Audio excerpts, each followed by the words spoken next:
Hello. It says I'm live. Just reloading to make sure.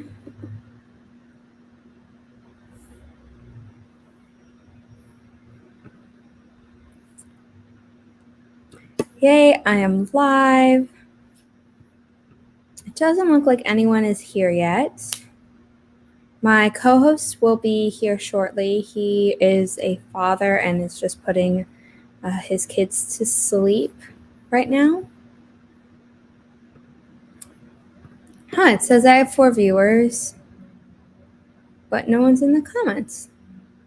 Oh, comments just popped up. Okay, on YouTube. I don't know what that delay was, but hello, Regina. Hello, Lainey. Okay, yeah, I don't know. I was checking on YouTube and there was nothing, and then I was checking on StreamYard and there was nothing, but that's normal for StreamYard to not have the comments, but YouTube wasn't, so I was confused. But thank you for being here. Hello, Kat. Thank you, Regina. I knew you'd have my back. Regina, I just made you a moderator on my channel because you're here so often. You'll be able to put links in the chat now. Hello, Ezra. I like your avatar. My co-host is not here yet. He is a father and is putting one of his sons to sleep. So we can all chit-chat for a bit. How are people doing? If you celebrated American Thanksgiving yesterday, how was that for you? What are you working on tonight? Just let me know in the comments.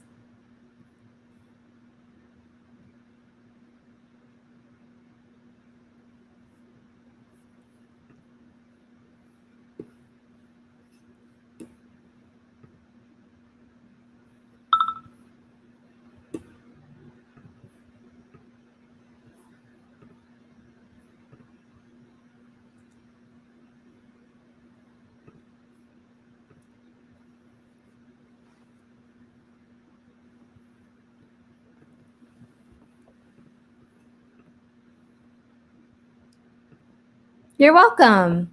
Yeah, no, you're here all the time, and you've clearly been very supportive of me, so why not?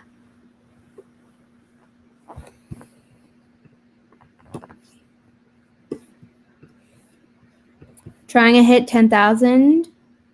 Cool. How far are you? Like, how many words do you need tonight to reach that goal today? Because the stream is going to be 3 hours long. It was very quiet and fun. Lots of Zooms and phone calls. I edited 16,000. Awesome. Very cool. My mom and I cooked all morning, and then we ate around like 4, and then we watched Knives Out because she'd never seen it before I had. And we both went to sleep kind of early last night, or like I went to sleep before 10, which is like really early. And then she, I don't know, she said she went to sleep earlier than normal. And then, so I didn't do any writing yesterday or homework or anything. And then today I hosted a live stream earlier on my channel with Kelly Wright, who's another author tuber, and we did our plan with me's for December. And we do that every month on the final Friday of any month, and next month is on her channel. But I slept a lot today for no reason, so I might be slightly under the weather. I'm not totally sure. But my mom and I just did our Thanksgiving, just the two of us, and our dog, obviously, because we weren't going to, get together with any family. If you see a bot, you can right-click the comments, or no, you can click on the 3 dots that appear on the comment next to it and put them in a timeout or block them from the channel. I don't really put people in timeout. I just block people.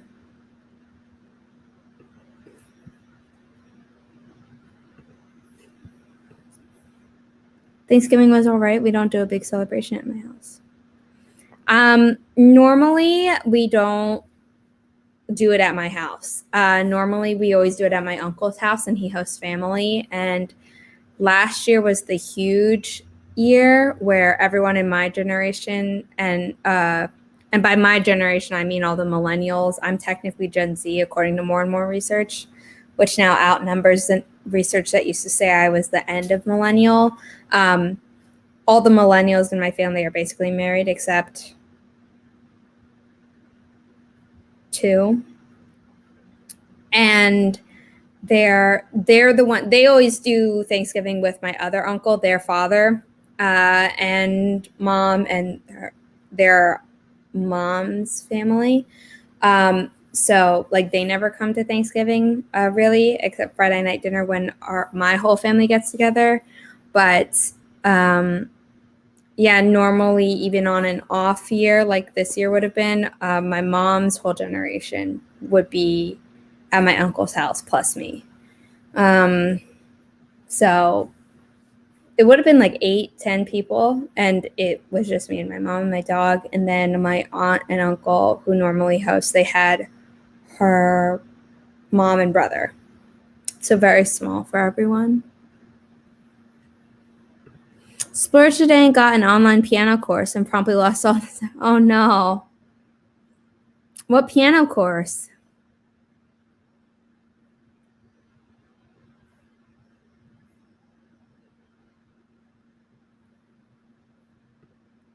Yep. Thank you, Regina. You're doing your job well. Hello, Charlotte. How are you? I asked people how their American Thanksgivings were, if they celebrated. And now that I have Canadian friends, I have to remember. I remember to say American Thanksgiving because Canadian Thanksgiving's in October. For people who are wondering, my co-host is running a bit late. But given he picked the trees, I don't really want to plant one without him, if that makes sense. So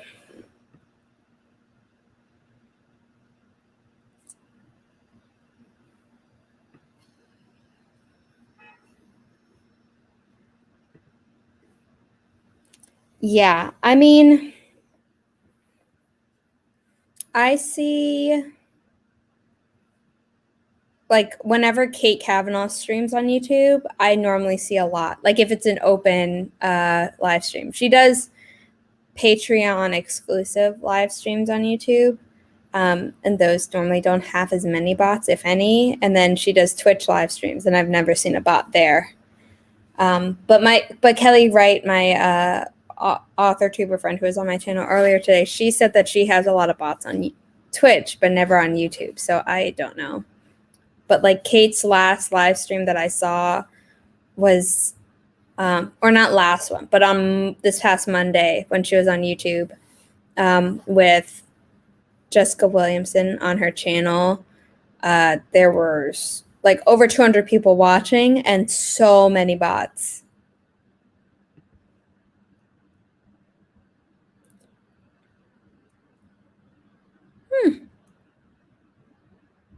I don't think I've ever heard of that.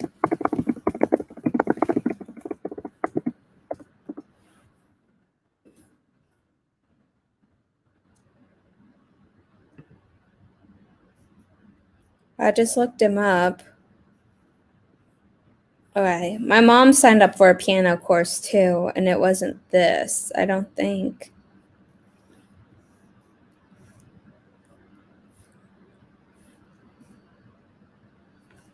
And my mom signed up for something just to refresh her piano skills, and then she kept getting ads for it, and she got so annoyed because my mom like can play piano. She just wanted a quick refresher. So, hello, Alexandria. It is 7:09.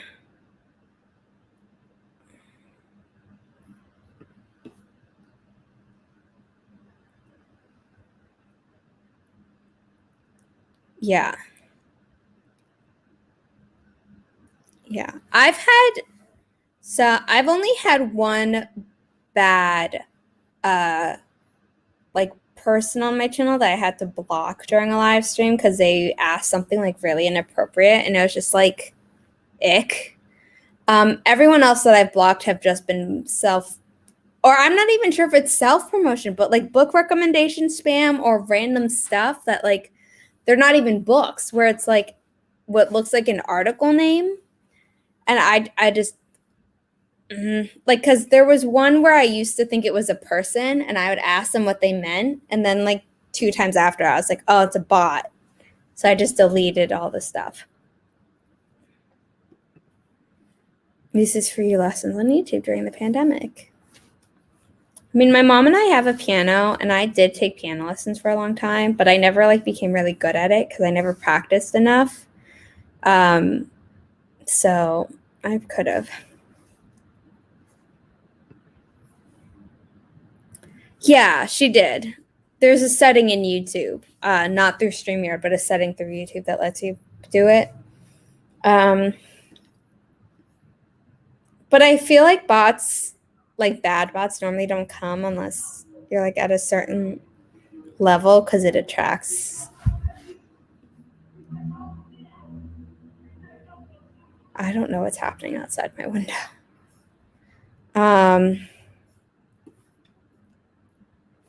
Okay, my co-host said that he's on his way. Yeah, that's what I thought.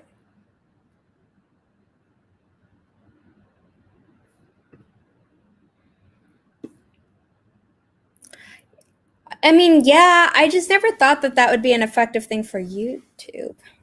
I mean, it's clearly not because everyone hates it, but like, I don't know. I guess I never thought to apply it to YouTube. That someone could apply it to YouTube, but I'm not, obviously, I would never use that type of service. I barely remember to promote my own stuff. I would never pay someone to promote my stuff in a way that's going to make everyone hate it. Speaking of, though, promotion, awful segue, non-existent, but you can pre-order my first book in my new adult romance series, new adult sci-fi romance trilogy down below. I wrote it in April and July's Camp NaNoWriMo, and I've had early readers giving feedback, and I've gotten 3 5-star reviews on Goodreads so far. So clearly I did something right, even though it's my first time writing new adult.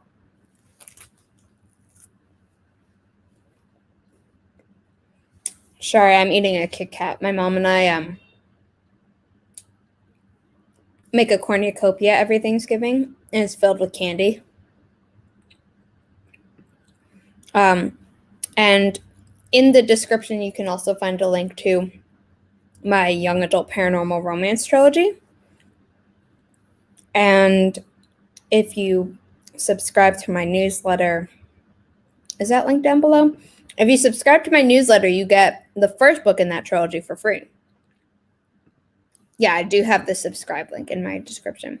I updated my video descriptions like a few days ago, but I was in the midst of doing a lot of schoolwork, so I couldn't remember if I hit every video.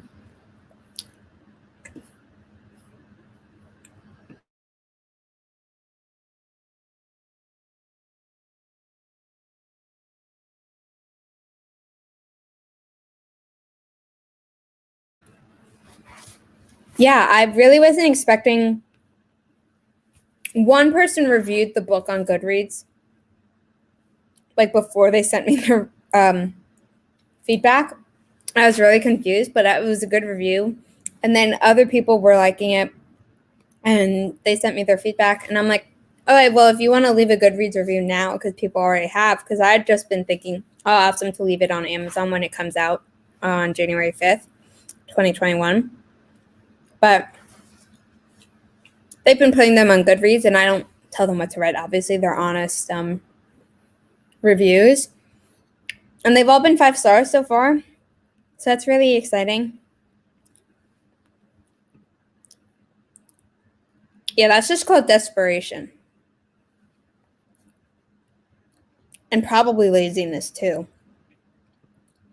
So yeah.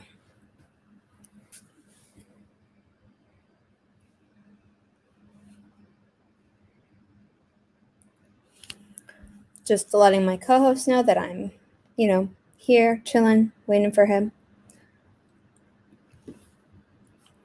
I made so if you saw my vlog from last week, almost a week ago, I posted it on Sunday. I had made a graphic for Regina's review of my book, my first book, the one that you get for free if you subscribe to my newsletter. And then I've made graphics of my new adult sci-fi romance trilogy early reader review so far. So let me pull one of those up because they're just fun to make, honestly. And, they don't take that long. So like if I ever need a break from school or something. Let's see, early readers.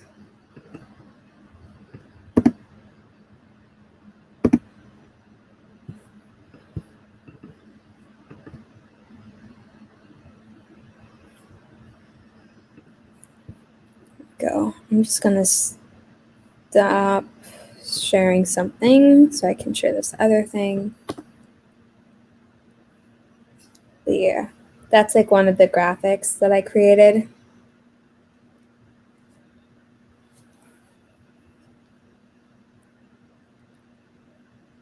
And Kelly, who was on my channel earlier, she's also one of my early readers, and she's liking the story so far. And she said that she doesn't read sci-fi, and she likes it, so I'm very happy with that.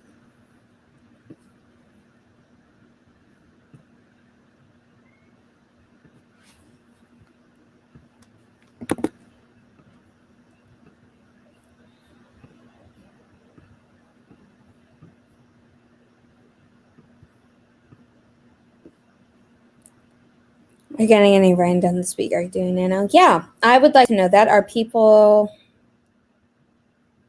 doing Nano?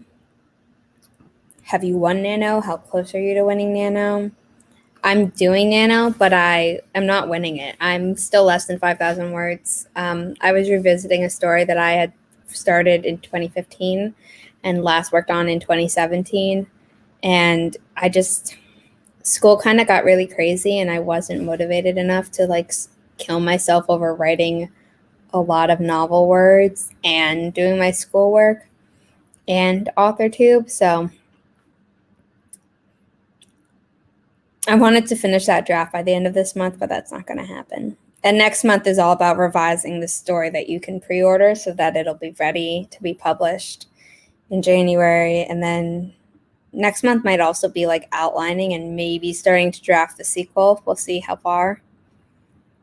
There doesn't seem to be a lot that I have to change based on the reader feedback I'm getting, which is awesome. But there are certain things that I do need to change, and those take time.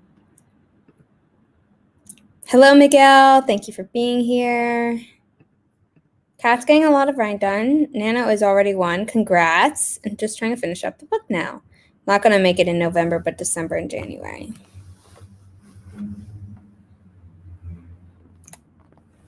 How many words are you at if you're still writing the story?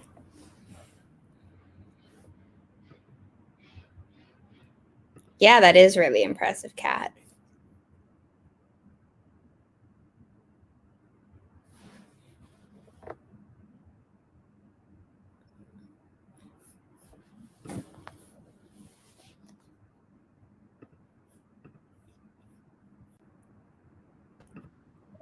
Oops, sorry, you're really small. Do not want that. There we go. Hey, sorry I'm late, guys. It's okay. We've just been chatting. Nice. How's everybody doing? It looks like people are good. People are talking about how they're doing Nano and are doing surprisingly well. Or Kat won already. Show off. I know, right? So rude.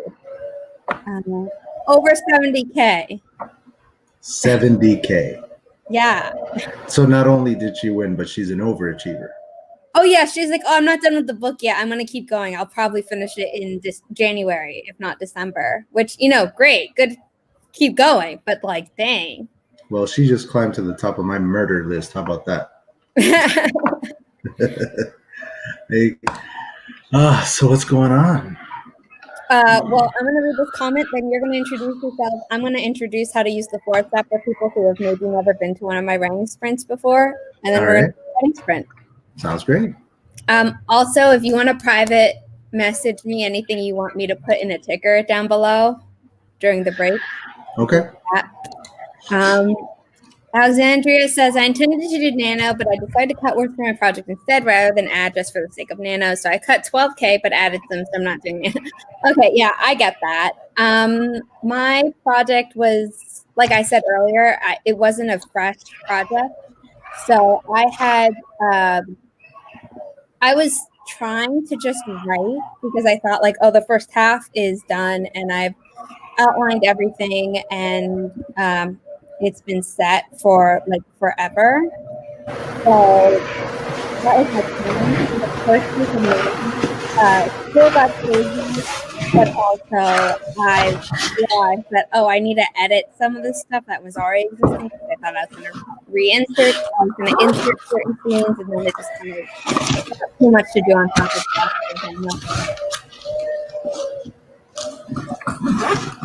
that. Okay. Adrian, would you introduce yourself? His website is linked down below. His YouTube channel is linked down below, and his website is scrolling across the bottom. Hey everybody, I'm Adrian from Books by Adrian. You can find me on YouTube. You can find me on the website, like she said, right below, scrolling down at the bottom of the screen. I've got a Patreon, I've got a Discord, I've got all the stuff that everybody else has. So go check out that stuff. What's that? Oh yeah, Instagram. Yeah, that's I think like my flagship for like social media is all my Instagram stuff.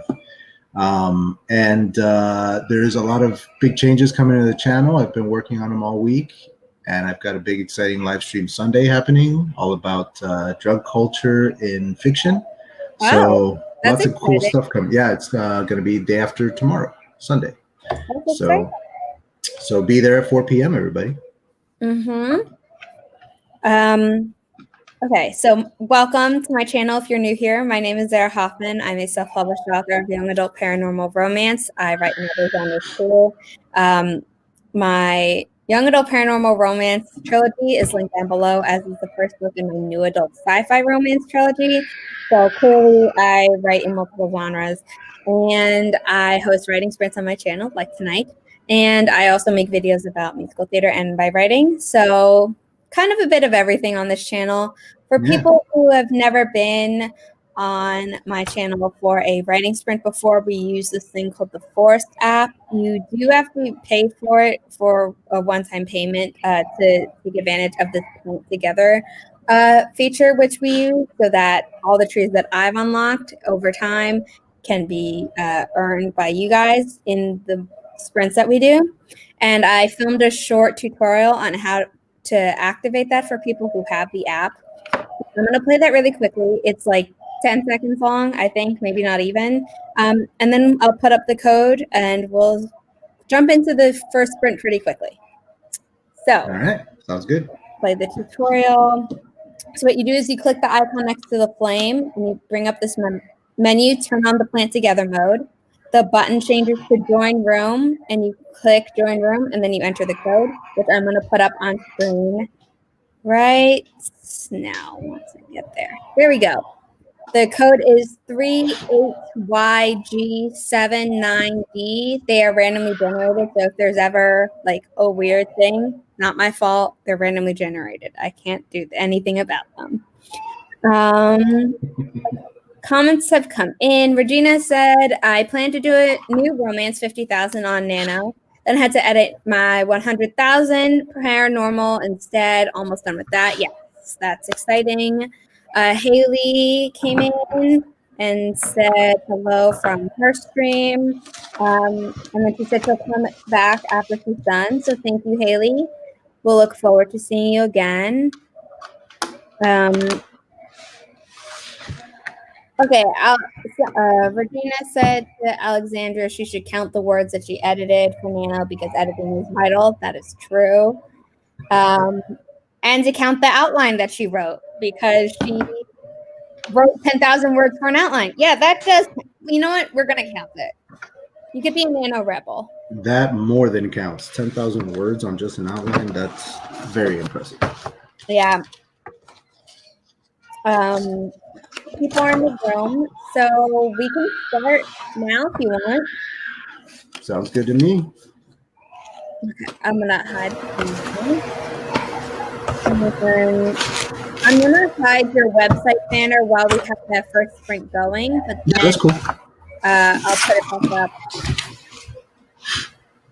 Okay, so we're gonna start once I put the timer up. I made a timer with my book cover. Nice. And we're going to start in 3, 2, 1. Happy productivity, everyone.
that was the end of the first sprint. How did you do? Well, I was editing, not so much writing new words, so I don't have a word count, but I did get through, let's see, 2 chapters worth of my outline, so that's pretty good. Cool. Yeah, so recently I printed out my manuscript, all the chapters that are finished, and then the rest of the book, I printed out what I have in my outline.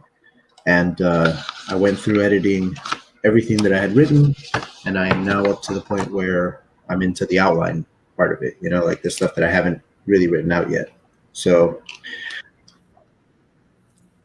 are you editing the outline, or are you about to start drafting? So I tend to, well, I outline first, obviously, and then I start writing. But every few chapters, I tend to get to a point where I have to go back to the outline and adjust things, mostly because I have this whole like Gardner thing going on where I plan, but then I kind of free write when I actually sit down to write, and things happen, and then there's a butterfly effect.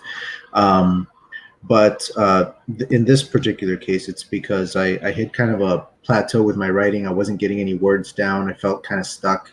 So whenever that happens, I tend to just kind of go back to basics. And so I print everything out, and I just start from the beginning of the book, and I work my way through it and just edit the heck out of it. And then once I catch up to where I'm supposed to be, then I feel like I can write anew. You know what I mean? But I kind of wanted to get through the whole book, like including the half that I haven't written that is only outline. I wanted to get through all of that and see the whole story and kind of, you know, tighten some bolts. How about you? How'd you do? I wrote not 100. Wow. I wrote 81 words for a school assignment. I deleted a few words because I kept rephrasing certain things. So I might have written like 100 words instead, but I forgot to count those because it was like I'd write a word and then immediately replace it. And normally I wouldn't try to count those erased words, but because I'm doing Mowordy, I'm trying to count every word that's written, even if it gets deleted later. Because I've given up on Nano and I've given up on winning Mowordy, but I'm still trying to do my best in Mowordy. You know what I mean? I don't do NaNoWriMo, but I wanted this month to get as many words down as possible, and it has not been going well. It's been a very like busy and crazy month, and I've had very little time for writing. So this, you know, this whole like editing phase that I'm going through, I hope will lead to getting some words down in December. Yeah. I mean, December, I'm hoping to do a lot of writing, but I don't think it's going to be on this Nano project because I had 3 projects that I was like very torn on what to do. And one won, and I was very excited for it because I was like, oh, I'll be returning to the story that like I love and like I haven't done it in forever. And I don't know, maybe my brain was just still stuck on the story that I had done the 2 previous Nanos, and it would have been smarter to go into the sequel. But like I have early readers reading the first one, and that's affecting what's going to happen in the sequel. So at the same time, it's good that I didn't pick that. But it's just like, I don't know, like school kind of got in the way no matter what. So it's like, December is my writing month. I've got a goal set for like 25K in December. We'll see if I can hit it. I'm just so far behind on my schedule to get the book done that I'm just trying to get like, you know, caught up as much as possible. But it's hard, man. Like, I mean, you got school, you're working on a couple different projects. I'm working on one project, and then, you know, you're also a father. I am also a father. Yeah. By the way, sorry I was late. Yeah. Two boys, a wife that actually wants me around for some reason, wants to spend time with me. Some reason. What else? So yeah, it's you know, finding the time, and then on top of that, running a whole author platform online. It's a lot of work. It's a lot of work. That's part of the changes coming to the channel that I mentioned earlier. It's all like centered around making it easier for me to make videos more often. But putting less work into making those videos. So it should be pretty cool. It should work out nice. How about in the chat? How did everybody do in the sprint? Well, certain people came in, so I'm going to quickly go through, I know at least Lizzie came in because she got grounded again. I'm so sorry to hear that. I'm so sorry. Today was her makeup Thanksgiving though, and she enjoyed it, so that's good. Man, I was not feeling thankful yesterday. Yeah, I mean, I wouldn't feel super thankful if I got grounded. Well, I'm sorry you got grounded, Lizzie, but the real question is, what did you do? Yeah, I know. I want to know. And we're nosy like that, us writers. Yeah. We're always looking for story fodder. Exactly. It might be something that one of my characters does and gets grounded. Which means I'm behind on writing. Fell asleep twice during handwriting the past 2 nights. Oh no, my book should be done by tomorrow. She writes so fast though. I always see her like in Sarah Sutton's live streams. She's another author tuber, and like a few weeks ago, she was like before Nano started. It was like the final week of October, and she's like, "Oh, I'm gonna finish my story tomorrow, which gives me 1 day to plan my next story, and then Nano," because she was starting her next story before Nano. And I was like, I'm sorry, 1 day to plan your second story? Like, girl. So I don't know. I mean, if you can do it, man. Like, get it done. Get those books out. Oh no, I mean, I'm really like awed by her. I do not write quickly. Like it normally takes me like at least 3 months to get a story like done. Yeah. I wish it only took me 3 months to get a story done. I really wish I could do that. Oh no, I'm talking like 3 months first draft. Even that. I don't know. I think for me, it's often I kind of have a system, and I was talking about this with Kelly, that the story that was picked for my NaNoWriMo this year, it was a single point of view, and I have been writing dual point of view for so long that like I think part of it was like, oh, if I got stuck with my like single point of view, I couldn't do anything about. Whereas if I had dual point of view, I could be like, oh, this outline from this character's mind, just skip ahead and write that. And I try not to skip ahead too often, but like I always had that in my back pocket, and it was, something I could do. Or I could think like, okay, I know my character in the next chapter has to react to this, so like how do I write it from this character's perspective, what they're doing? And it could like reverse engineer. Yeah. So like I have a system that has allowed me to go faster versus my first novel, which took me like 3 to 5 years to write, if you count the fact that like I wrote the first book that you can get for free if you subscribe to my newsletter, like down below. Like that initially was 3 different books, and then I completely rewrote it so that it was 1 book, and then still made it a trilogy with other characters. So like the second and third book. So it's like that I count as like 3 to 5 years because it's hard to measure because I kind of wrote stuff in between. Yeah. That were all in the same series, but it's like, oh, like it was the first book, and then I wrote the other 2 books that became that first book. So yeah. But then since then, I've been able to do like everything within 5 months, from like first to like published. Yeah. Ready to be published, and then I see the novel I'm working on has so many point of view characters. I mean, I have 3 main characters, and then there are supporting characters that have a few chapters point of view for themselves. And I was watching a video on YouTube the other day with Patrick Rothfuss, and he was talking about he was just giving writer advice, and he brought up George Martin and the effect that George Martin is having on new writers, and how everybody wants to do what he does with a whole bunch of point of view characters, and then they just lose control over it. And he made a point to say that you shouldn't have more than 3 point of view characters, and especially if it's your first book, you probably shouldn't even have that many. And I'm sitting here like counting my point of view characters, going, "Oh no, like I need to fix this."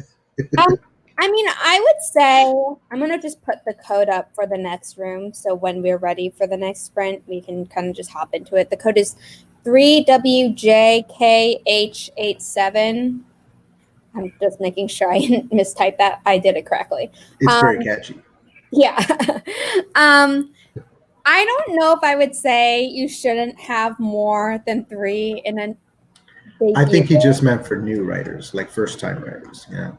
I mean, I think if it's your first project ever, maybe not. But I think if it's like your first story, as in like your first story that you're planning on like making public and like you've worked on it and stuff, I don't think you need to limit yourself. I think a story with more than like 10 characters is excessive no matter how good you are at writing it. That's a lot. Personally, like as a reader. But I think as a writer, if you like can do it well, there's no reason to limit yourself to 3 points of view. You know what I mean? Like I agree with that. Romances, so I only need 2. Yeah. Except my first book has like a, I guess you would say omniscient kind of semi in 2 like points of view in the prologue, because it's a scene between God and the devil that they're like playing chess, basically, not literal, but like they're playing chess with the characters' lives. So like that's a point of view that never really appears again in the book or the series. That sounds cool. I want to read that. Okay, here's, not to be rude, I don't know if you would like the book because I don't see you liking the I genre, mean, but you never know. Read it, I'm not going to stop you. If you don't like it though, don't tell me to my face. I'll keep that to myself. I'll tell you what. If I don't like it, nobody will know. I mean, ultimately, the story should just be whatever the story needs to be. You know what I mean? If you need 10 characters to tell that story, like, okay, fine. But like you said, it's probably too much. Like, as long as you can tell the story effectively, get everything across, like that's what's important. Yeah.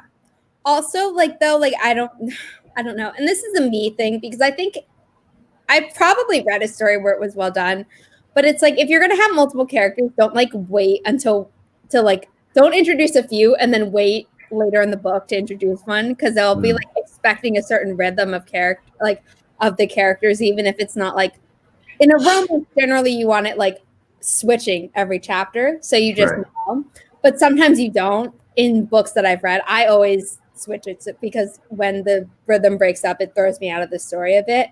But like if you introduce a character like midway through as a point of view character, all of a sudden I'm like, wait, what? Like I'd rather you have a bunch of chapters in the start where like obviously hopefully the plot is moving forward. Otherwise you're just not doing a good job of being a writer. But like I would rather have an introductory like point of view chapter from every character that we're going to get a point of view from at the start before. So if you throw it in the middle, that's just my point of view. Like I said, people can do it, and I'm sure they have, but it's like no, I agree with you. At the very least, they should all be introduced in like the first act of the book. Like if it's 3 acts, in the first act, you should have all of them introduced at least. I don't think there are any new point of view characters after my first act. In fact, I think I've already introduced them all in the chapters that I have written. I think maybe the only one that I haven't is the killer himself, because he's off screen for most of the beginning of the book, and then at a certain point he shows up and I kind of want him to throw you. Yeah, but like I want his presence to throw you off. There's a reason. See, like if I were reading that, I'd be like, oh my God, this is the killer's point of view. And then I would get excited. I wouldn't get pissed off. Whereas like if it's, Yeah. And not only that, but the whole book is in, third person. And then when you get to his book, it's his journal entries. So they become first person. And you go right into his brain. And sign me up to be a reader for all your books, because they just sound really, really cool. You are signed up. I'm writing your name down right now. Cool. I need beta readers. Thing is I'm open to reading so many types of things, but when it comes to like buying a book, normally I'm reading when I like need to de-stress from like my own writing and school. So it's like, okay, because normally I switch between those two things, and I'm like, okay, I can't actually think. Like my brain needs a break. My mom already gets on my back for being on YouTube too much. Not as much now because she's like, oh, YouTube is like work for you, but like, you know what I mean? So I'm like, okay, I'll read a book. But by that time, I'm so fatigued that I'm like, the only thing my brain can handle is a romance because it's, you know. Yeah, there's something like almost relaxing, like a bubble bath about reading a romance. Yeah. And it's also like, I feel like obviously there are genre conventions for every genre, but I feel like with romance, they're pretty rigid, even though there's a lot of room to play. So like, I can use less of my brain to read a romance than I would for a mystery or even or like a fantasy or a sci-fi where it's like, I don't really have to think because that like, you know, it's like, oh, they're really happy and we're halfway through the story, which means someone's going to F up and they're going to break up and then they're going to get back together and then it's the end. So it's like. Yeah, there's, you know, whether it's a 1 hour, you know, drama on TV or a sitcom or whatever, they all have like their beats. You can always tell like what time it is by what just happened on that episode of Friends. You know what I mean? Yeah. Like it's like boom, boom, like they just hit these beats. And I feel like romance novels are the same, where you can like something happens and you're like, oh, I must be around halfway through this book right now because this is when that happens. Yeah, there's a book called Romancing the Bee, and it's kind of like Save the Cat, but specific to writing romance novels. Gotcha. And I had mentioned it in a live stream where I was like not on the screen, but in someone's chat, and someone was like, "Oh yeah, I read that book. I didn't really like it because there wasn't enough examples." And I'm thinking like, okay, I get that complaint, but at the same time, with romance, it's like if you've read romance, you can fill in the gaps yourself and know what like it's implying.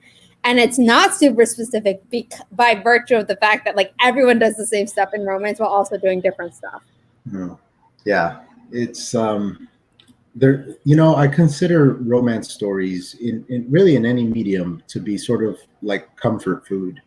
You know, this thing that you're very familiar with. You know exactly what you're getting. It makes you feel good, and then when it's over, you can kind of shut off your brain and walk. Like, you know, there's not a lot that haunts you from it necessarily. You know what I mean? Look at this girl. Look at her progress. I don't get it. I mean, it's got to be cocaine, right? It's cocaine. And she's like, oh, when you have no other hobbies, writing 2,000 to 3,000 words a day isn't hard. And I'm like, I mean, I can't disprove you because I've always had other hobbies and always been in school while writing.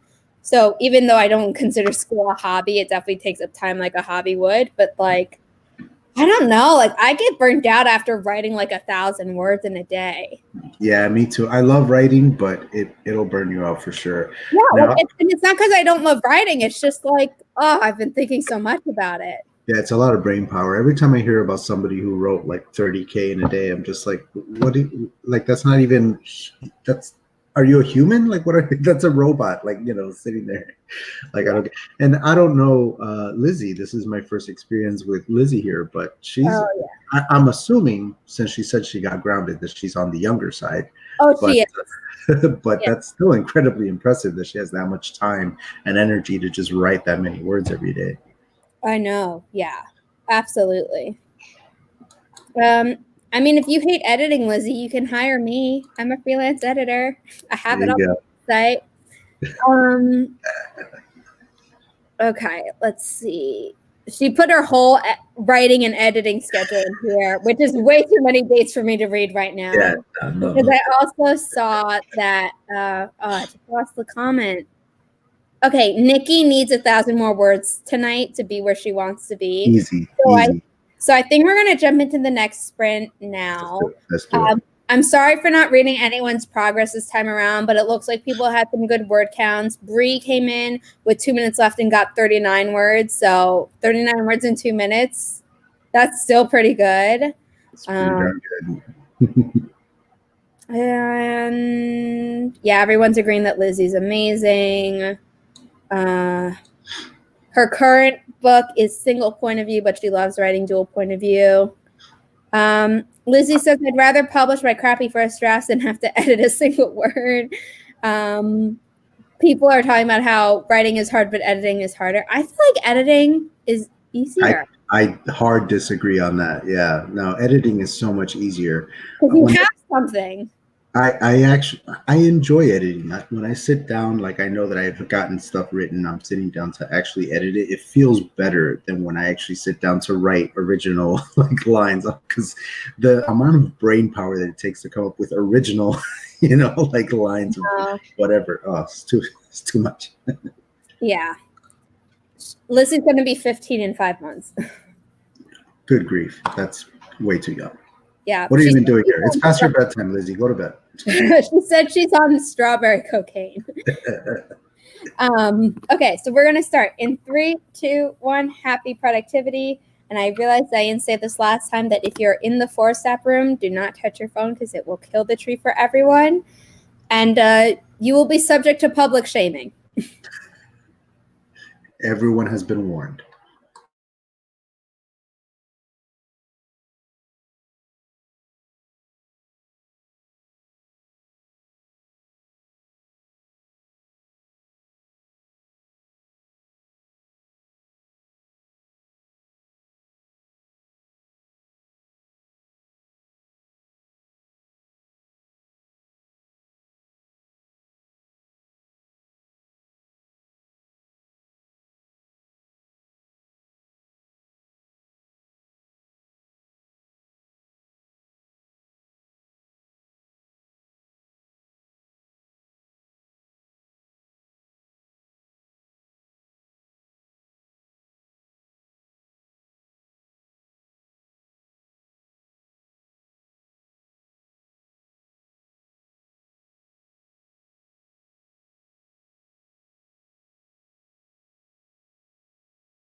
that's the end of the second sprint.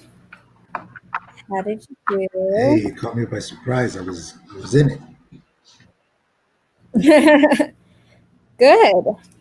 Let me actually finish off this last thought before I forget it.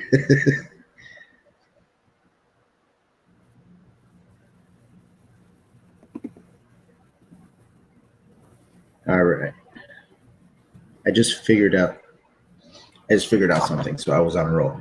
That's awesome. All right. How'd you do? I wrote 40 words this time, so half as productive as the other time, word count wise.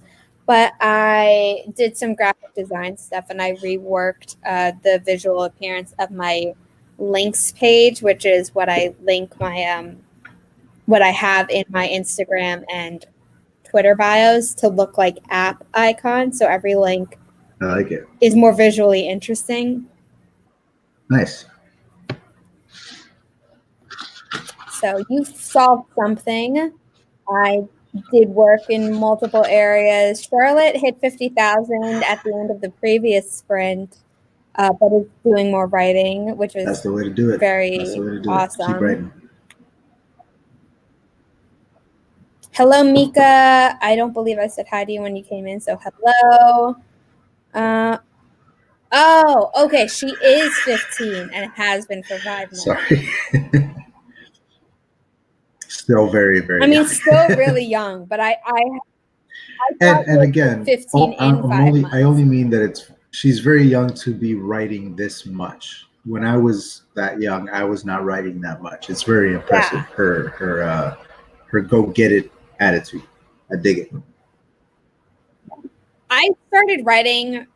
No, I self-published the first version of my novel at her age, but like I was writing one story like every 2 years. Yeah. Yeah. You know. So I was writing songs at her age. I was That's cool. Right around that age I started getting into like punk rock music and stuff. I went through my punk phase.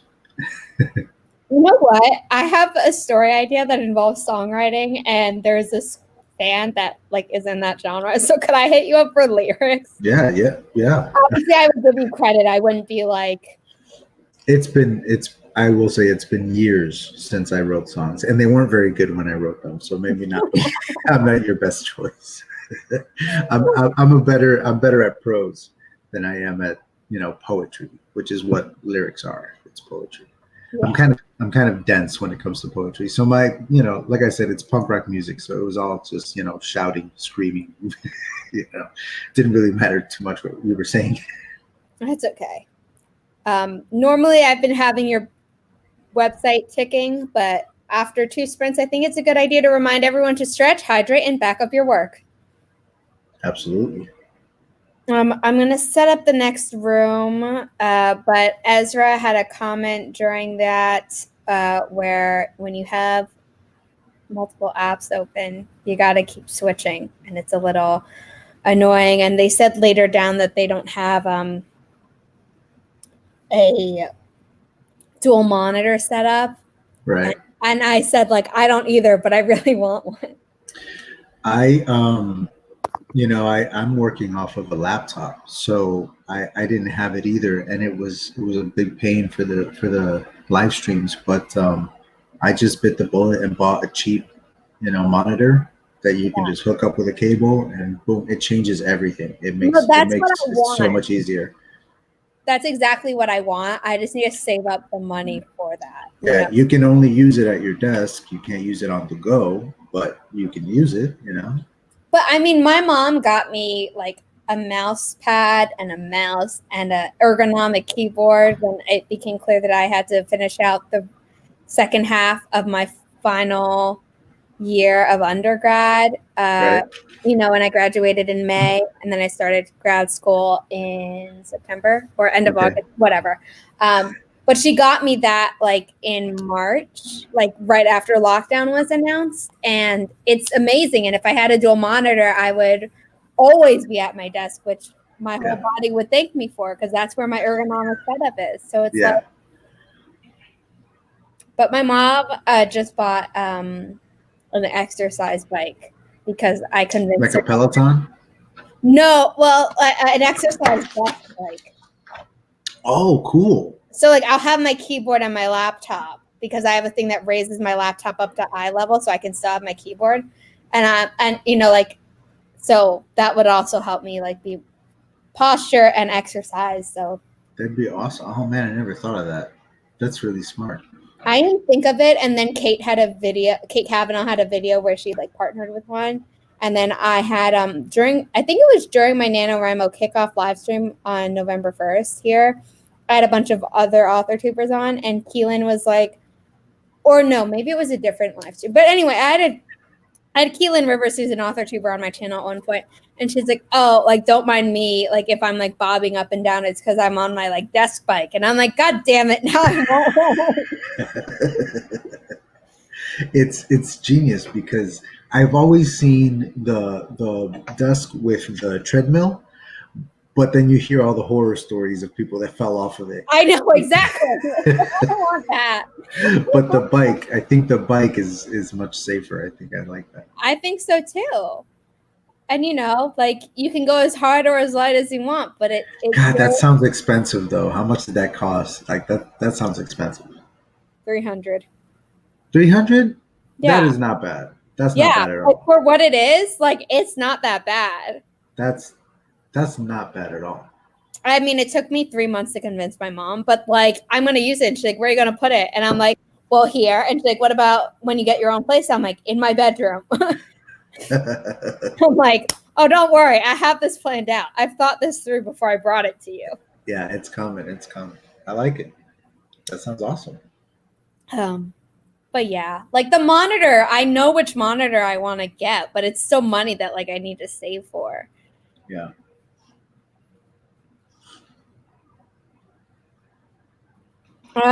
What instrument does my co-host play? So I played guitar in high school. I have an acoustic that I occasionally pick up and just strum, but again, I'm still not very good. I just like doing it, and I like it. I like to keep it around because it gets my kids interested in music. They're always asking me to pick it up and play it, even though again I'm not very good. They just like the idea that somebody's playing a guitar in front of them. I love guitar. I also like toyed around with the bass for a little while, and like I had like a whole instrument kind of shopping spree sort of thing from like when I was a kid until my teens, where I tried out steel drums when I was in grade school. I tried out trumpet for a little while. I wasn't very good at that. I tried clarinet, which I liked, but I don't. It just I didn't like the upkeep. It was. I didn't fall in love with the instrument. It wasn't until guitar where I was like, okay, I can chill with a guitar and watch TV and strum it. Like, cool. So I just kind of play it. I don't really. Again, I'm not very good. Piano's the most popular in my family, with guitar second. I want to learn piano. My mom can do both really well, and she's like, "Oh, I'm so rusty." And then if you like hand her guitar, which she's had for years and years, or if you're finally like, "Please just set the piano and play something," she's like, "Really good." You're like, "Oh yeah, rusty." Yeah. Whereas me, like I took lessons for like almost like I had to take violin lessons while I was in middle school. And I liked it, but there was like I never practiced enough. And like, that's a really expensive instrument to get. So my mom was like, nope, that's it. Like, and then piano, I also wouldn't practice enough. And my teacher, like, he taught me well, but I like wanted to learn specific songs. So like, I can't sight read as well as my mom can, because she learned like sight read first. Yeah. Pieces later, if like, or applying sight reading to the pieces. It's not even like memorizing the piece, which is how I was learning. And then I have a guitar, and I just like never really took enough lessons, but I want to. And then when quarantine happened, everyone's like, "Oh, we're gonna learn everything." I was like, "Yeah, I could, or I could just continue writing," and that's what I picked. Yeah, I never had like formal lessons. I had a few lessons from a buddy, and You know, I just kind of self-taught myself from stuff I pulled off the internet. You know, I was just I played in bands, I played in punk bands, but you know, all you got to know is some power chords and you know how to look goofy on stage. But my best friend from like second grade, we're still best friends. We have kids now, and we're still best friends. This dude, he is the best pianist I know. I've never seen anybody play the way he plays. I mean, he got into Berkeley. Oh, You know, wow. like he's that, and it's one of those things where he can pick up any instrument, having never played it before in his life, and he'll just be like, "Okay, tell me the letters," and I'll be like, "That's A, B, C, D, E, F, G," and he's like, "Cool." And he's a master at it. He just like goes off and plays a crazy song, and he it's just in him, you know. And when you see him play piano, it always just blows my mind. And he, you know, he's hopefully gonna do scores for videos and stuff in the future. Hopefully, I want to have him on a live stream someday soon. That's But cool. that's like what you were talking about. Where like, oh, rusty, huh? You pick up an instrument you've never played before and you jam. Okay. Yeah. I mean, my Show off. cousin, I don't know. I mean, I'm assuming he had some piano lessons, but like sometimes he'll just like sit down at our piano and like start playing something, and he's composing it in his head as he's playing, and like that's not his main thing. His main thing is performance art, and it used to be visual art, and like, and I'm just like, I can't stick to one instrument except singing, and like he's just over here being like art, art, art, art, art. He also does writing, like that's not his main thing. And he doesn't like the most writing he does recently is like grant writing, you know, for his performing arts company. But it's just like he can do everything. Have you ever heard? Competitive swimmer, and like played hockey, and like he's done everything, and I'm like, this isn't fair. Yeah. Well, that brings something very particular to mind. Have you ever heard of the samurai Miyamoto Musashi? He's a Japanese samurai in like the 14th century, something like that. I One of the actually last. have. I can't tell you anything about him, but I have heard about it. He's this legendary samurai. He's, from what I know, one of the last ones, you know, ever alive. And he fought in 3 wars, and he served like 5 kings or whatever it was. Like he's just this legendary samurai who developed his own sword style by living in the woods by himself for 2 years. Like he's just crazy. And then he goes town by town, dueling the baddest dude in town and just never losing. He never lost. He died of cancer at old age. Like they never got him. And so I bring him up because he wrote a book before he died, kind of his whole philosophy. And part of it is to touch on all of the arts, to learn how to do everything. You know what I mean? Like poetry, painting, music, you know, martial arts, all of it. Like you just have to know all of it, explore everything, and that's how you find what he calls the way. Yeah. And that's what when you talk about your friend, like that's what I hear. I hear this dude who's just like, you know, touching everything, you know. Guitar too. Guitar, piano, swimming, hockey, sculpture in clay and other mediums, so not just clay, painting, performance art, video editing. And he's good at all of them, right? Like yeah. He's a natural. Yeah. It makes it look easy. Yeah.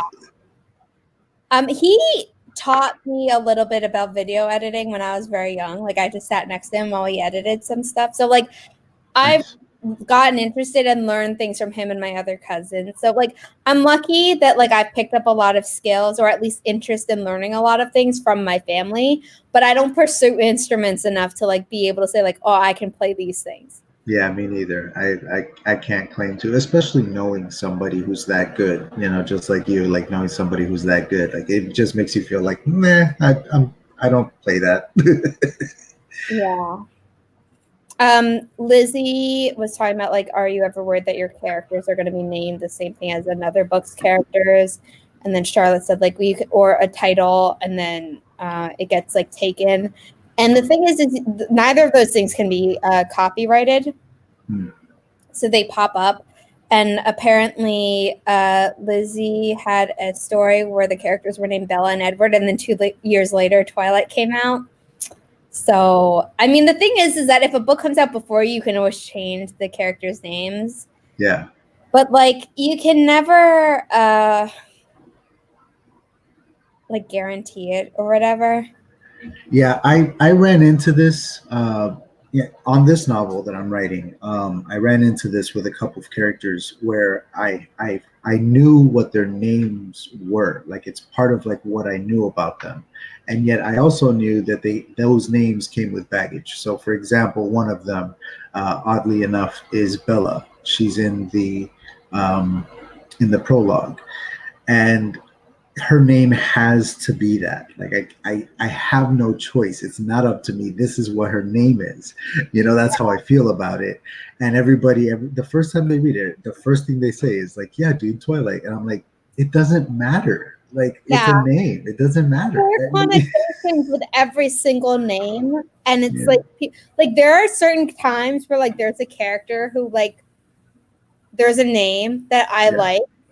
And I'm like, oh, I can't do that because, like, I have a cousin named that, and they're going to read my book, and they're going to be like, this is me. And you can do it. No. Do it. Or it's the name of someone who, like, I know who shares the name with my cousin, and it fits that other person. Yeah. Like, it fits the character. Yeah. But, like, it's just like, oh, I don't want to have this conversation. And then you need the first name to sound nice with the last name. And I normally do, like, a generator for the last name. Because last names normally aren't that important to me. Although in the Nano story that I was doing this year, like last names are important like family names are important, but the actual names aren't that important. You know what I mean? So it's like I picked the last name that sounded good with my main character and her parents and her sister's name. And then everyone else was just like, here's a name, here's a last name. But like the idea of a family name is very important. But yeah. Well, at least when it comes to writing, I think that the name should serve the story, just like everything else. I have a whole video on my channel where I talk about the fact that I give all of my main characters 3 names: first, middle, and last. And every single one of those 3 names has to have a meaning that actually reflects upon them or their story. Like the names have to matter. It's something that I'm a stickler on with this stuff. And so like even supporting characters, I may not give them 3 names, but I make their names matter, every single one. I never want to have a character that I just, when somebody asks me, what is his name, whatever, I'm like, oh, no. Like, I know exactly why his name is that, I mean, what I'll do is I'll pick a first name. Like if I don't know the first name of my character immediately, which is very rare actually. Normally the story premise, the title, and the main characters all come to me at the same time. But if for some reason I don't have the name, I'll like know the letter. So I'll look up the letter in like babynames.com or whatever, and then I find a name. Or I think of a name and I look it up to make sure that there's no weird connotation that like I don't like. So like I thought of, for my dystopian young adult romance story that was for this Nano that like I'm clearly not going to finish this Nano. It said her name is Rosemary, and I looked it up, and obviously people think Rosemary Baby, and Rosemary means like a female dominated household, and I was like, neither of these are really important to it, but like they're not awful connotations, you know. Right. So like, right. Okay, I'm cool with it. But then my story that you can pre-order down below, according to the banner, the girl's name is Verity, and it's just like that was it. And I mean, it works because she's very straightforward and like no bullshit type of character. And her dad's military, so it kind of makes sense that she grew up that way. But it was just like her name is Verity, even though the connotation might be Codename Verity, which was a popular young adult book a while ago. And I was just like, but her name is Verity. I can't change. Yeah. Yeah, that's exactly how I feel about it. Anytime somebody brings it up, I'm like, I don't know what to tell you. That's what their name is. So that's what it is. People are talking about how they love character names, how they don't do middle names. I do middle names. For main characters, I do middle names. I don't always do a middle name. It was just because in that story, names are very important. So Rosemary Catherine Young, and then her sister is, oh my God, Calliope something Young. Oh my God, I have I kind of skimmed over that part because that was the beginning, and like I'd workshopped that many times, and I like knew it was good. Yeah. But my cousin lives in Sleepy Hollow, so we went to the graveyard, and I wrote down names for that. For like other That's people cool. in the story. So that was fun. My wife and I actually are very fond of walking through graveyards. It's something that we find very beautiful, and we'll read the headstones, and it's just a nice walk. And it never occurred to me for character names, for that purpose. But that makes a lot of sense to me. That yeah, absolutely. I also want to add that the whole middle name thing with me is, I mean, that's a cultural thing from where I come from. Everybody has not just three names, we have more than three. In Puerto Rico, we trace the family lineage on both sides. So a child usually has their first name, a middle name, their last name, which is their father's last name, and then another last name, which is their mother's maiden name. And then if you want to go further, I know my name back to like my great grandparents, to their family names back then, and it's a part of my name. It's part of my name that they taught me when I was a kid. And so for me, names are very important for tracing family lineage as well, for remembering where you come from. And so that's something that I try to bring to the characters, in at least the main characters in my book, with having the three names, just sort of a way of like tracing things through the story and through the history. I have 7 names because Zara Hoffman, my English adopted name, because I was adopted from China. My birth Chinese name is Ji Xiaoping, which is first and not last name, but it's family name first and then given name. Right. And then Sarah Hannah are my Hebrew names, which are based on Zara Helena, which is my English middle name. And Sarah Hannah is, they just try and match it, basically. And that's because I was given mikvah, where I was converted to Judaism as a baby. And then, so Zara Helena, Ji Xiaoping, Sarah Hannah Hoffman is 7. Wow. But I don't think to give a lot of my middle names because they don't, I don't know, like they mostly just go by their first names, which is how I live my life. So, but like with this story where it was names are important, I had to. But Zara means princess in Arabic. Sarah means princess in Hebrew.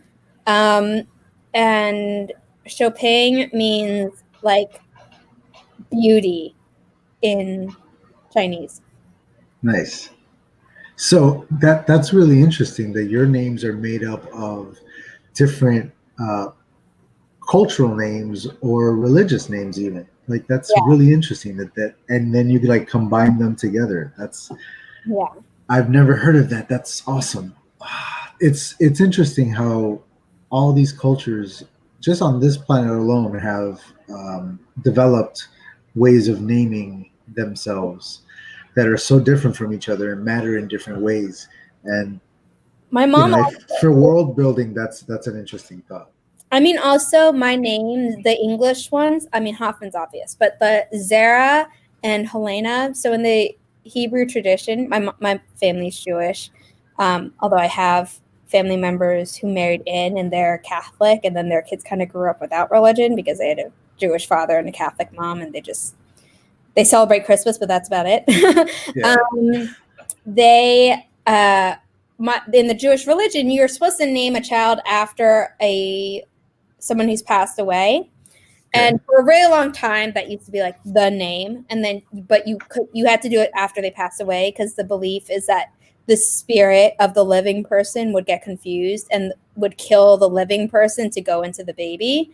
Whoa. Is the belief. So then they started doing letters, which you could do while they were still alive, but the culture continued that you're supposed to wait until they died. So my mom named me Zita, and her aunt was named. My name is Zara because her aunt was named Zita, but we pronounce my name as Zara instead of Zara because it honors both of my mom's grandparents who were named Sarah and Clara. Ooh. And then my mom wanted to name me after her dad, whose name was Harold, but because I'm not the first person in my generation, like her older brother had a child first, so she got the H name as her first name, but my mom still wanted to honor her dad, so I'm Helena. Wow, that's so interesting. But that's like specific to my mom getting in all these extra like honorary references into my name that like aren't necessarily like what you would get if someone else was in my position. But it shows creativity in naming things. You know, my wife and I try to do the same thing with our children. You know, my first son, we both realized through pregnancy that the mother can feel what her child is like in there. If he's restless, if he's upset, if he's uncomfortable, if he's happy, if he's calm, if he's relaxed, like whatever he feels, she feels, and vice versa. And so we were, you know, going off of her interpretations of their personalities when choosing their names. For example, our second baby, excuse me, her whole second pregnancy, unlike the first one, was so much easier on her because he was just a happy baby. Like no matter what, he was just chill in there. He was relaxed. Nothing got him upset. So she was cool the entire pregnancy. He was born smiling. This baby was smiling when he came out. So cute. Before he was born, the night before, she asked me what we were going to name him because we still couldn't think of a name. And I asked her, well, okay, let's decide right now. What is this baby's name? And she goes, he's just so happy in there. I just know he's so happy. And I'm like, all right, so Felix. Okay. He's happy.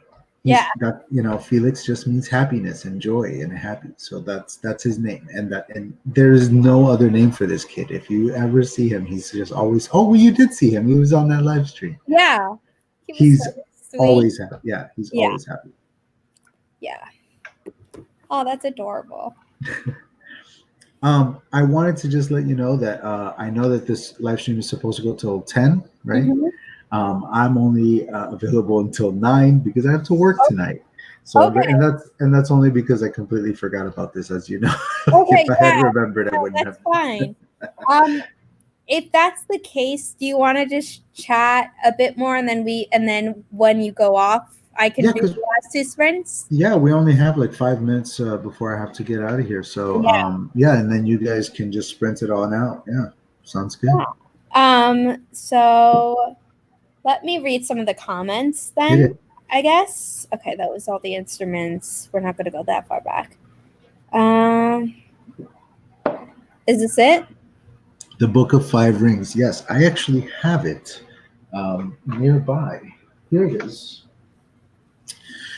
The Book of 5 Rings by Miyamoto Musashi. He wrote this book before he died. He went into a cave, and I forget what it's called, but he did the ritual where he killed himself on his own sword rather than die from his cancer. So even the cancer didn't defeat him. He died undefeated. Yeah. And he tells you all about his 2-sword style that he developed. It's all in here. But the first chapter is not about sword fighting. It's all about art. It's all about being a good artist. So I highly recommend this for any writer, any artist out there, any martial artist. If you haven't read this book, sit down and read it. There's a lot of sword stuff in it, which is cool. But I'm here for the art stuff. So check it out. Okay. I want to read it. I used to do martial arts. I was good at that. I'm not athletic. I just hated doing competitive sports because the people in my middle school who I would have to do those competitive sports with during gym class really messed me up mentally. So Yeah, I get that. I didn't like competitive sports either. I always liked whenever we played for fun and we weren't keeping score yeah. because you don't have to worry about how you're performing. You just have fun and play the game, and I think that's the best way. As far as martial arts, I was training in Brazilian Jiu-Jitsu for a few years, but I haven't had a training partner in a long time. And then COVID hit, and like now it's like, where am I going to find a training partner? Like, so. My uncle's a black belt in Oh, jiu-jitsu with multiple. he's an assassin. You know that means he's an assassin, right? Yeah. He can kill Are they people. called bands? Yeah. You mean the stripe on the. Okay. I was like, I think they're stripes, but what if they're bands? I haven't talked about this with anyone for a while, so I forgot the lingo. And then he also does karate, and he's also a black belt there, but I don't know if he has stripes for that. And taekwondo. And is there another one? Shit. He's also really good at skiing. Oh, no, wait. Is he snowboarding or is my cousin snow? Okay, someone in my family is good at snowboarding and someone in my family is good at skiing, and I can't remember which is which. But anyway, my uncle like knows all these self-defense moves, martial arts. So when I was like, I want to do Krav Maga for self-defense, he's like, you do know that like that's like really intense. I was like, well, it's self-defense. He's like, yeah, but you have ankle issues. That might not be great for you. And I was like, yeah, pride. It's very important to find the right one for you, the right martial art for you. I always recommend jujitsu, not because I train in it, but because the reason I got into it is because I saw examples of why women should definitely train in jujitsu, why children should definitely train in jujitsu, the benefits that they were getting out of it. It's not just about the martial art; it's about becoming a better you. Yeah. And it's intense, but it's the safest of all the martial arts because there's no striking in jiu-jitsu. Nobody's punching, nobody's kicking. It's all grappling. It's all wrestling and grappling. And through that, you eventually get to the point where you're training standing up and deflecting from punches and kicks and taking it to the ground. It's all about controlling the situation and giving the little guy the opportunity to beat the big guy who's being a bully. Maybe I'll take it once this whole craziness ends. Yeah, that's the other thing. It's a very close contact sport. You're literally hugging the whole time. You become very close with your training partners. But yeah, maybe not in pandemic times. Yeah, no. But my uncle in his old home, he would host Thanksgiving, and me and my cousins, we would like sleep in his workout gym downstairs in his basement, and he had this like dummy that like you could hit or whatever. His name is Bob, but he would scare the shit out of me. So whenever before I came, he would turn it around. But it's like you would see all his workout equipment there, and everything was mats, so he could do all his work and whatever. Did the dummy was he stiff to the punch, or was he actually like bobbing? Because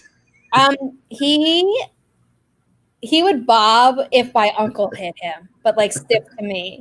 Gotcha.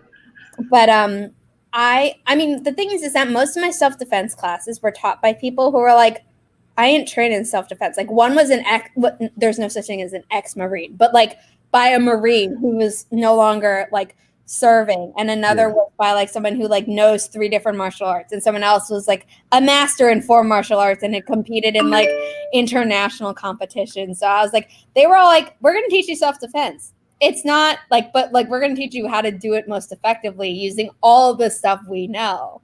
So I probably know some moves from different martial arts and don't know it. Absolutely. So I know you have to leave. No, it's okay. I was just going to wrap it up with that what you're talking about is a person who does know, like we were talking about before, a little bit of everything. And by doing that, they've created their own way. And so learning from a person like that, you're learning from everybody. Absolutely. Hey, this was actually a lot of fun. And I loved having you. I feel like it was a great talk. Thank you to everybody in the chat. I at least know that one of you subscribed, so that's awesome. Thank you very much. Check the channel out. I have live stream Sunday, this Sunday. We're talking about drug culture in fiction. It should be a very weird discussion. Come check it out. 4 p.m. Eastern, right? Correct. Okay, so his channel is linked down below. His website is scrolling across the banner. He has an Instagram. You should My follow. Instagram is fire. My Instagram is fire. It's books by Adrian with underscores, but Yes. spelled the same as what you see below. Yeah, I tagged him in the post on my Instagram, which is just my name, where I was announcing this live stream. So go check him out all over the internet. He's very cool, as you can tell, and he has to go work. So bye. Thanks, dudes. Bye. Okay, so we have 2 more sprints to go and 1 out in 1 hour. So I'm gonna quickly go through the comments and then we're going to do the next sprint. The code is up on screen again, although I believe everyone's already in the room. I'm going to change the banner from his, because his channel is linked down below, and I'm going to promote my book again, which is linked down below. And there are 2 surveys that take very little time to do that are for a school project. One asks for you to click a poll, and the other asks you to say your favorite musical. So if you are interested in that, that would be great. I will message Adrian later that you all said goodbye to him. I'm sure he'll appreciate that. Lizzie, I always give my characters last names because I also have a thing about knowing people's last names in real life, but I don't always give a lot of thought to the last name, which is what I was trying to say. Regina played guitar for many years, but now has arthritis, so focuses on piano instead. That's cool.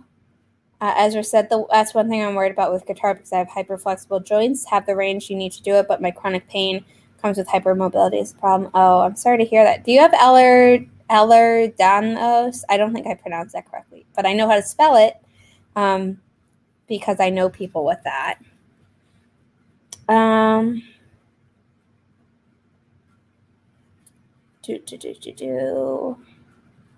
People are saying I don't think they've ever done middle names. Bree says, I love naming characters and giving them meaning. I don't always have their full names mean something, but I have done that with the first book I completed. Very cool.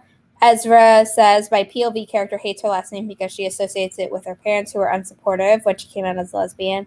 Does she change her name? Because that would be cool. Crow's Talons works for a call center, so writes down names of a customer. First or last name, never both at once, in a notebook. That's cool. Alexandra also works at a call center. Never thought of doing that, but we'll try that in the future. Ezra used to do Taekwondo. I had to stop temporary black belt because I had to have surgery before my black belt test, but I would have been the youngest black belt in my dojo if it wasn't for that. Oh, wow. Congratulations. That's so cool. Okay. I'm going to add this like this. And we're going to start the next sprint in a minute at the 5 mark, I think.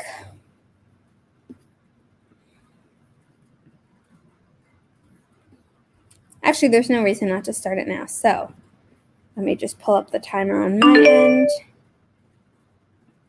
And we're going to start in 3, 2, 1. Happy productivity, everyone.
Oh, I didn't notice that was the end of the sprint.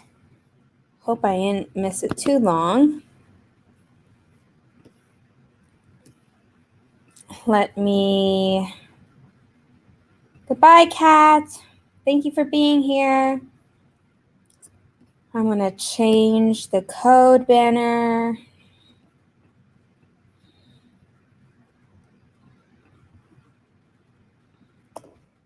Because we're going to do our last sprint.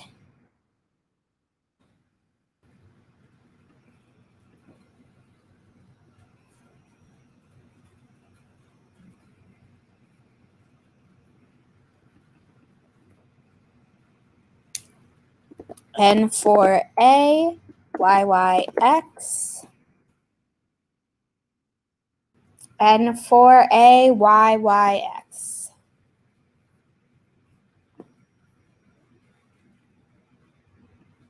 Yes, thank you, Regina. That was my bad. 243 for Ezra. Awesome. I did some more research for my assignment, so I didn't get any. No, I got some words. Let me see. I got 30 words, but I had to do research for my assignment, so I wasn't doing a lot of writing.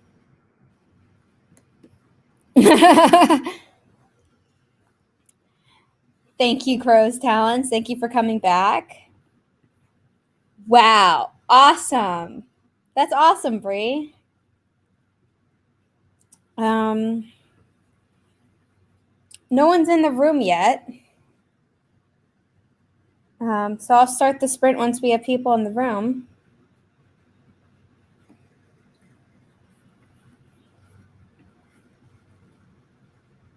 N for A, Y, Y, X.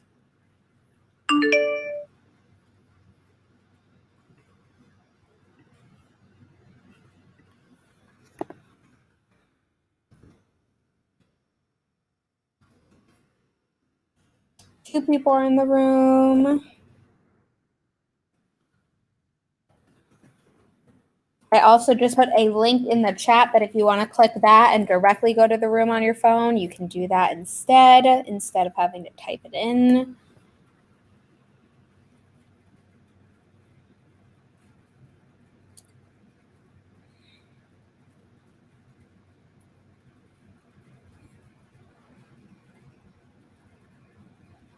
Ooh, 15 people are watching. Hello. Last time I actually looked at the number, there were only 11 watching, so hello, everyone. Bye, Bree. Thank you for coming. I'm glad that was productive for you. I'll be sprinting again Sunday morning.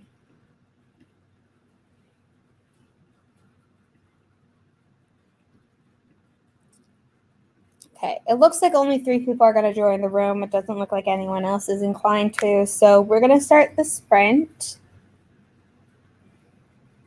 momentarily. There is a link in the chat to join, and the code is up on screen if you would like to.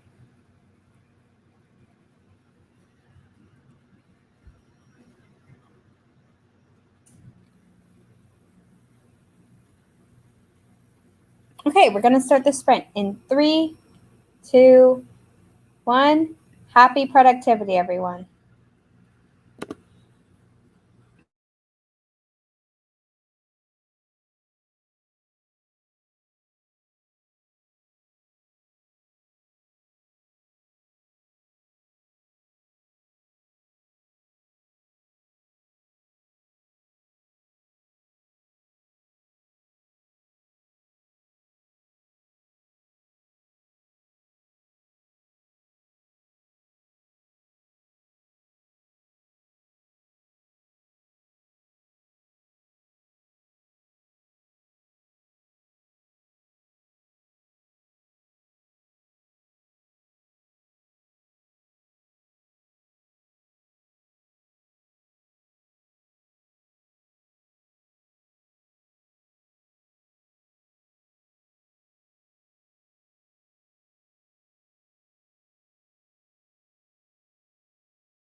that is the end of the final sprint. How did people do? I did more writing in my assignment and more research. So how many words did I write? I wrote 58 more words. So I didn't do a ton of writing for the whole stream, but I did a lot of research. 191. I mean, that's okay. That's how many words I wrote yesterday for the same class, but for a different assignment. So I'm at least on par, and I'm gonna keep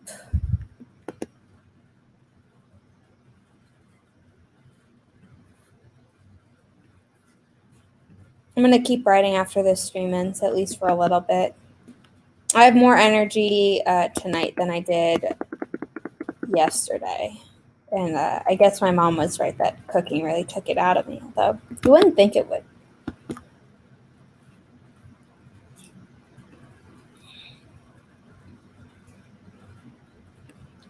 No, you definitely did not chat too much, Regina. I loved it. Ezra 376, congrats. 299. Oh no, I'm sorry to hear that, Crow's Talons. Under the dog. I mean, yeah, normally if you can't find something, it's under the dog. Several pages edited. That's exciting. Crow's Talons, if you have to leave, thank you for being here. I'm not trying to rush you out the door. We do have a few more minutes before this stream is scheduled to end. 400 words. Yay, Charlotte. Thank you.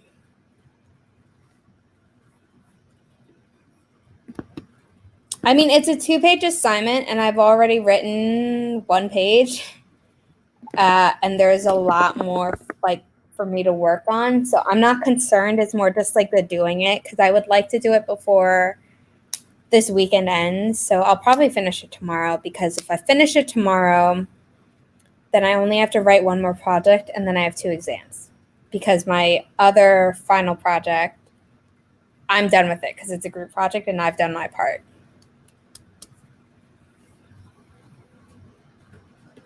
Thank you. I'm listening while trying to convince it. I mean, depending on how big your dog is, you could just pick them up. My dog is small enough that I can pick her up.